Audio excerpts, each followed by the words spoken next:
Assalamualaikum warahmatullahi wabarakatuh. Ahlan wa sahlan wa marhaban di channel Top Tips. Bismillahirrahmanirrahim. Assalamualaikum warahmatullahi wabarakatuh. Sahabat Top Tips sekalian, pada edisi kali ini kita akan mengupas tentang peristiwa-peristiwa unik yang mengiringi kelahiran Nabi Muhammad SAW, di mana peristiwa tersebut membuktikan akan kemuliaan, akan keagungan Nabi Muhammad SAW. Yang pertama yaitu peristiwa pasukan gajah. Jadi ketika Nabi Muhammad SAW lahir, saat itu atau sebelum itu, tidak lama sebelum itu, ada pasukan gajah yang berasal dari Yaman yang dipimpin oleh Abraha hendak menyerang Ka'bah. Mereka ingin menghancurkan Ka'bah.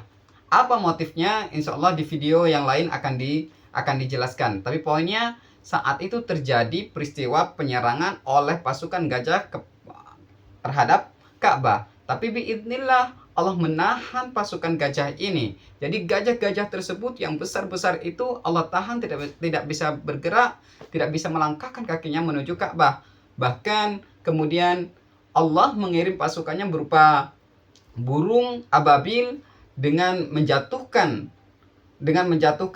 batu-batu panas kepada pasukan gajah itu, sehingga pasukan gajah itu, bahkan gajah-gajah itu sendiri seperti daun yang termakan oleh ulat, jadi pada bolong-bolong mati. Itu peristiwa yang pertama.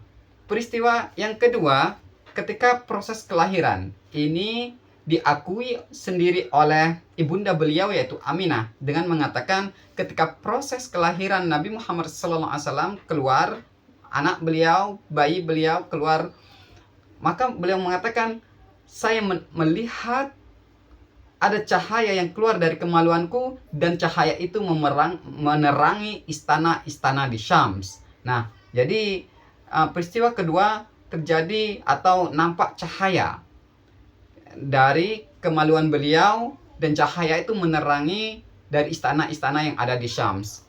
Selanjutnya, yang ketiga, runtuhnya balkon-balkon istana Kisra. Ada 10 balkon istana Kisra yang runtuh, yang jatuh.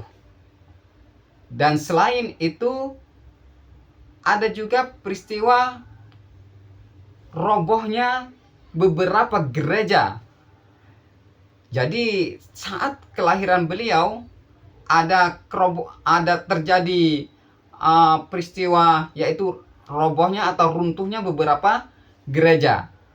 Dan yang ketiga yaitu di mana api dari agama atau kaum Majusi itu padam. Jadi sedikit informasi, ada kaum pada zaman itu namanya kaum Majusi. Tuhan mereka adalah api.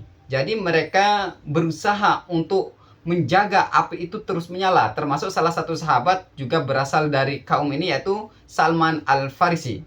Jadi beliau ini dulunya pernah menjadi penjaga api. Ayah beliau penjaga api, dan beliau juga pernah diminta untuk menjaga api dalam satu kesempatan. Bagaimana api itu terus terjaga, karena itu bagi mereka adalah Tuhan, maka Tuhan tidak boleh padam. Dan ketika Nabi Muhammad SAW lahir, api Majusi ini mati, padam untuk pertama kalinya. Nah, jadi inilah di antara peristiwa-peristiwa besar yang mengiringi kelahiran Nabi Muhammad SAW, yang menunjukkan, semua kejadian ini menunjukkan bahwa beliau diutus untuk menyapu, untuk menyelesaikan, untuk menghabisi semua kesyirikan atau untuk membenahi semua kesyirikan yang terjadi di dunia, khususnya di Jazirah Arab pada saat itu. Baik, demikian video pada kali ini. Wa akhirul kalam. Wassalamualaikum warahmatullahi wabarakatuh.